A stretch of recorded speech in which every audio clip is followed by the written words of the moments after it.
Okay, so we are going deep into Robert Greene. Oh, yeah. His no-nonsense approach to power, seduction, and mastery. Hmm. You've been digging into this insightful interview with him? I have. And I'm ready to unpack it all. Yeah, what I find fascinating is how you're drawn to the psychology behind his strategies, not just his strategies themselves. Yeah. It seems you're looking to understand these concepts from the inside out. Yes. Which is perfect for this deep dive. Exactly. What I appreciate about Greene is how he cuts through the BS. Yeah. He doesn't shy away from the darker side of human nature, Right. which actually makes his insights even more refreshing and compelling. Totally. I agree. So ready to explore Greene's definition of power? Yes. It's not what most people think. Hit me with it. Well, we tend to picture power as something external, like a position of authority or even just brute force. Right. But Greene flips the script. He says true power is an internal feeling, Okay. that sense of control over yourself and your life. And you know what? He connects it back to our survival instincts. Now that's interesting. Tell me more about that. Think about it. For most of human history, feeling powerless literally meant you were vulnerable. Right. Our ancestors had to fight for resources, deal with predators. Right. Life was precarious. Yeah. So we evolved to crave a sense of control over our environment. Okay. Greene argues that when we lack that inner sense of power, it can drive us to some pretty unhealthy places. So we start trying to control other people instead of ourselves. Exactly. We become manipulative, negative, or even passive aggressive because we're trying to regain that sense of agency we're missing internally. Yeah. Greene says by building self-mastery and understanding our own psychology, we tap into a much deeper, more enduring kind of power. Okay, so that's the difference between what most people think of as power, the fancy title, the corner office, Right. and what Greene calls intrinsic power. Yes. It comes from self-awareness, confidence, the good stuff. And you know where this gets really interesting? Seduction. Greene doesn't see it as some manipulative pickup artist trick. Right. He believes that true seduction is about influencing others by making them feel good, lowering their resistance because you're genuinely meeting their needs and paying attention. He even uses the example of a first date, right? Yeah. If you're so busy worrying about if they, like, you're not actually present.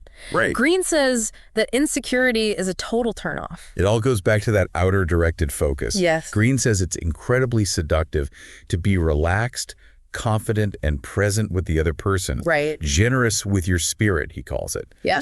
He believes it's rare to encounter someone who truly listens and makes us feel seen. And on the flip side, he has those anti-seducer qualities. Yes. I remember him talking about how preaching or moralizing on a date is a huge no-no. Oh, yeah. Oh, and the discount code story. Please tell me you remember that one. How could I forget? Greene was talking about how a friend went on a date with someone who insisted on using a discount code at a restaurant. Oh, my God. Can you imagine? Wow. Talk about a mood killer. It might seem like a small thing, Right. but Greene argues it reveals a certain cheapness. Right. And not just with money.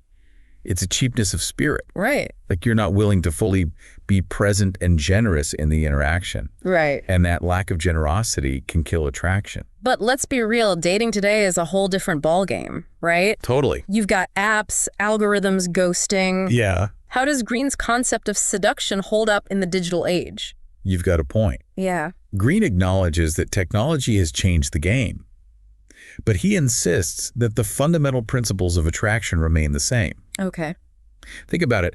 We're still hardwired to respond to confidence, warmth, vulnerability, a genuine interest in who we are. Don't forget body language. Oh, totally. He made a great point about how our nonverbal cues speak volumes. No. A fake smile, for instance, can be spotted a mile away. Yeah. No amount of witty banter can hide genuine insecurity. Totally. And those cues matter even more online. What you choose to present, how you say it, Right.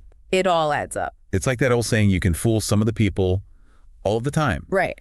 but you can't fool all the people all the time. Right. And that's where true confidence comes in. Yeah. Greene believes you can't fake it, and it's ultimately rooted in mastery. And by mastery, he means... He's talking about finding your life's task, Okay. something you're naturally drawn to, not just a fleeting passion, but something you have a deep intrinsic connection to. Okay. It's in mastering that craft, whatever it may be, that we build true, unshakable confidence. So it's not just about chasing what's trendy or exciting in the moment, but about discovering that thing that truly lights you up. Yes. And being willing to put in the work even when it gets tough. Because let's be honest, mastery isn't always glamorous. Right. Greene argues that true fulfillment comes from embracing the hard work, the discipline, Yeah. even the occasional boredom that comes with honing your craft. He uses a great example in the book. Yeah. Imagine learning a musical instrument. Right. Those early days of practice can be pretty tedious. Totally. But with dedication, with each new skill you acquire, Yeah. it becomes a source of incredible joy and fulfillment. It's about finding joy in the process, not just the outcome. Right. And that brings us to a crucial element of Greene's philosophy on mastery apprenticeship. Okay.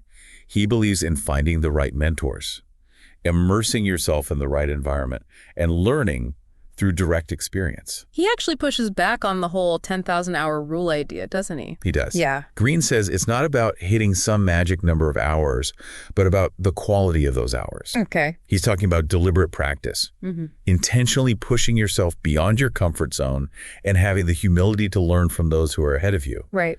It's about recognizing that true mastery is an ongoing journey, not a destination. And speaking of pushing beyond our comfort zones, that brings us to what might be Greene's most challenging idea, Okay. confronting our shadows. This is where he really gets into the nitty-gritty of human nature, right? Yes, exactly. He believes everyone has a dark side. Yeah. Even those we put on a pedestal. Exactly. He says trying to deny those darker impulses only makes them more powerful. Yeah. And get this, he even talks about how he had to come to terms with his own narcissistic tendencies. Now that's self-awareness. Yeah. But isn't narcissism, bad? Not necessarily. Yeah. Greene argues that we all have a touch of it. Okay. It's what helps us develop self-esteem and confidence, which we need to navigate the world. The key is keeping it in check. Otherwise, we become that person who's so focused on themselves they can't connect with anyone else. Right. I see the connection to seduction here. You can't be genuinely interested in someone else if you're too busy obsessing over your own reflection. It's that outer-directed versus inner-directed focus again. Yeah. Greene says insecure people get trapped in their own heads, worried about how they appear. Right. This makes them less able to truly see and appreciate others. Right. And that's a recipe for disaster in any relationship, not just romantic ones. So how do we escape that trap? How do we deal with those less than pretty parts of ourselves? Greene believes the first step is acknowledging those shadow sides. Don't try to bury them. Instead, figure out how to channel them constructively. So like that anger you might feel about injustice in the world. Yeah. Maybe it could fuel your activism, your art, your drive to make a difference. Exactly. It's about finding a healthy outlet for those emotions, rather than letting them control you. And it's not about striving for some impossible standard of perfection. Even the people we consider saints had their shadows. Greene uses the examples of Gandhi and Martin Luther King Jr., both known for their commitment to nonviolence. And yet they were incredibly strategic. Right. They understood the power dynamics at play and weren't afraid to make bold moves, even if it meant ruffling some feathers. It's about recognizing that we're all complex beings, capable of both great and not so great things. And sometimes achieving truly noble goals requires a nuanced understanding of power strategy, even a bit of cunning. Denying the complexity doesn't serve anyone. Which makes Greene's own story all the more powerful. When he had that stroke back in 2018, Oh, yeah. that had to be a reckoning with his own mortality, his own vulnerabilities. Absolutely. And in true Robert Greene fashion, he used that experience to go even deeper, to explore the nature of happiness and resilience in the face of profound challenge. He's incredibly open about the struggles he faced, relearning basic skills, dealing with chronic pain, relying on others in ways he never had before. Wasn't easy. Not at all. Right. He talks about moments of frustration, even despair. Yeah. But he also highlights the incredible resilience of the human spirit.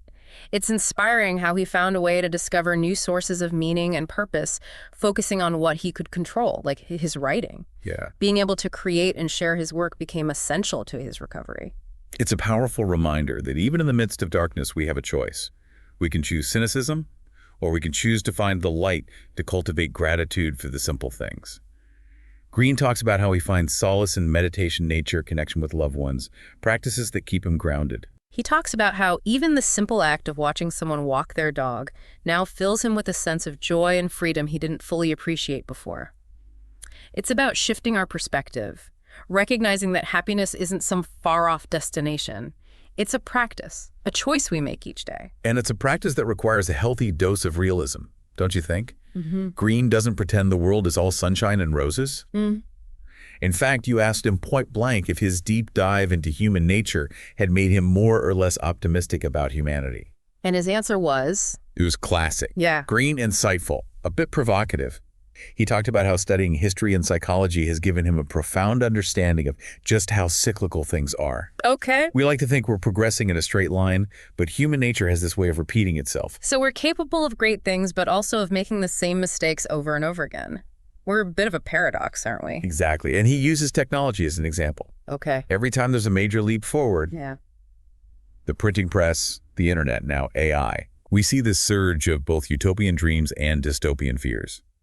And often those fears aren't totally unfounded. It's like we're both fascinated by and terrified of our own potential. Right. We have this incredible capacity for creation, but also for destruction. Yeah. Greene seems to be saying that this is the essential tension of the human condition. We're complex creatures, and denying that complexity is dangerous. But even with that somewhat sobering view of human nature, he still holds out hope. Yeah. He talks about younger generations as a source of optimism. Why do you think that is? He sees young people today facing down some truly daunting challenges: climate change, social division, political turmoil. Yeah. And yet they're not shying away from demanding change. He sees their idealism, their willingness to question everything, as a sign that maybe, just maybe, we can break free from those destructive patterns of the past. It's like they have the energy and the courage to tackle those big systemic problems that older generations have been grappling with for decades. And Greene argues that they're not afraid to challenge the status quo, to imagine new ways of doing things, to create a future that's more just and sustainable.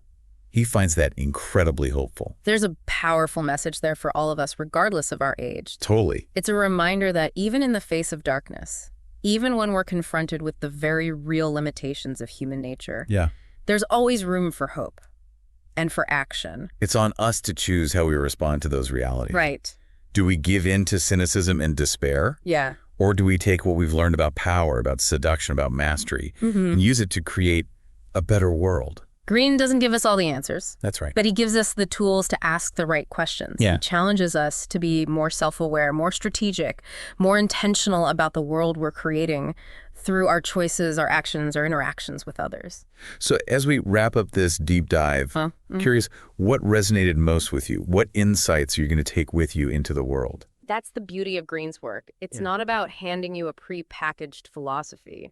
It's about giving you the tools to craft your own, to become a more powerful, seductive, and masterful version of yourself. And who knows, maybe you'll even inspire others to do the same.